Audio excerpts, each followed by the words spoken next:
ප්‍රොපනෝන් සැලකුවොත් ප්‍රොපනෝන් වල carbon oxygen ද්විත්ව බන්ධනයක් තියෙනවා. Carbon පරමාණු විද්‍යුත්නතාවට වඩා ඔක්සිජන් පරමාණු විද්‍යුත්නතාව වැඩි හින්දා කාබන් ඔක්සිජන් ද්විත්ව බන්ධනයේ ඔක්සිජන් පරමාණු පැත්තට ද්‍රවීය වෙනවා.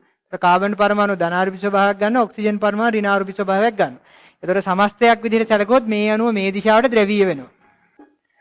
ප්‍රොපන් දෙක ඕල් අණුව සැලකුවොත් එහෙම ඔක්සිජන් පරමාණුවක් සහ හයිඩ්‍රජන් පරමාණුවක් අතර බන්ධනයක් පවතිනවා. ඒතකොට ඔක්සිජන් පරමාණු විද්‍යුත්නතාව හයිඩ්‍රජන් පරමාණු විද්‍යුත්නතාවට වඩා වැඩි නිසා ඔක්සිජන් හයිඩ්‍රජන් බන්ධනයේ ඔක්සිජන් පරමාණු දෙසට ද්‍රවීය වෙනවා. හයිඩ්‍රජන් පරමාණු ධනාරූපී ස්වභාවයක් ගන්නවා, ඔක්සිජන් පරමාණු ඍණාරූපී ස්වභාවයක් ගන්නවා. ඒතකොට ප්‍රොපන් දෙක ඕල් අණුව ද්‍රවීය අණුව. කාබන් ඔක්සිජන් ද්විත්ව බන්ධනයක ද්‍රවීයතාවයට වඩා OH බන්ධනයක ද්‍රවීයතාව වැඩි.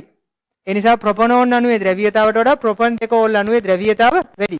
ඒ නිසා ප්‍රොපනෝන් අණු අතර ආකර්ෂණ බල වලට වඩා ප්‍රොපන් දෙක ඕල් අණු අතර ආකර්ෂණ බල ප්‍රබලයි. ඒ නිසා ප්‍රොපනෝන් අණු එකිනෙකින් ඈත් කරලා වායු තත්ත්වයට පත් කිරීමේ සැපයුතු ශක්ති ප්‍රමාණයට වඩා ප්‍රොපන් දෙක ඕල් අණු එකිනෙකින් ඈත් කරලා වායු තත්ත්වයට පත් කිරීමේ සැපයුතු ශක්ති ප්‍රමාණය වැඩි යගයක් ගන්නවා. ඒ නිසා ප්‍රොපනෝන් වල තාපාංකයට වඩා ප්‍රොපන් දෙක ඕල් වල තාපාංකය ඉහළ යගයක් ගන්නවා.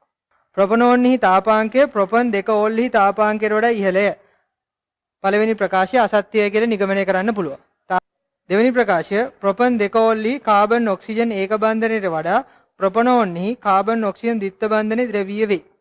කාබන් පරමාණුයි ඔක්සිජන් පරමාණුයි සැලකුවොත් එහෙම විද්‍යුත්නතාව ඔක්සිජන් පරමාණු වැඩි නිසා කාබන් ඔක්සිජන් බන්ධනයේ ද්‍රවීය වෙන්නේ ඔක්සිජන් පරමාණු පැත්තට. ඒ විදිහට මෙතනත් කාබන් ඔක්සිජන් බන්ධනයේ ද්‍රවීය වෙන්නේ ඔක්සිජන් පරමාණු පැත්තට.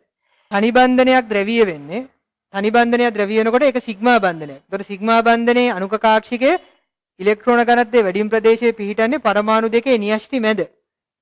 එතකොට මේ අණුක කාක්ෂිකේ ද්‍රවීය වීම සිද්ධ වෙන්නේ යන්තමින්. හැබැයි කාබන් ඔක්සිජන් ද්විත්ව බන්ධනයේ සලකනකොට කාබන් පරමාණු ඔක්සිජන් පරමාණු අතර තියෙනවා පයි බන්ධනයක්. පයි බන්ධනයට අදාළ අණුක කාක්ෂිකයේ පිහිටන්නේ පරමාණු වල න්‍යෂ්ටි වල බාහිරයි. ඒ නිසා පයි බන්ධනයේ අණුක කාක්ෂිකය බොහොම පහසුවෙන් ද්‍රවීය වෙනවා. ඒ හින්දා කාබන් ඔක්සිජන් තනි බන්ධනයක ද්‍රවීයතාවට වඩා කාබන් ඔක්සිජන් ද්විත්ව බන්ධනයක ද්‍රවීයතාව වැඩි වෙන්න ඕනේ. ඒ හින්දා දෙවෙනි ප්‍රකාශය සත්‍යයි කියලා ගන්න පුළුවන්. ඒතර පළවෙනි ප්‍රකාශය අසත්‍යයි, දෙවෙනි ප්‍රකාශය සත්‍යයි. ඒ නිසා ප්‍රශ්න නිවැරදි පිළිතුර අංක 4.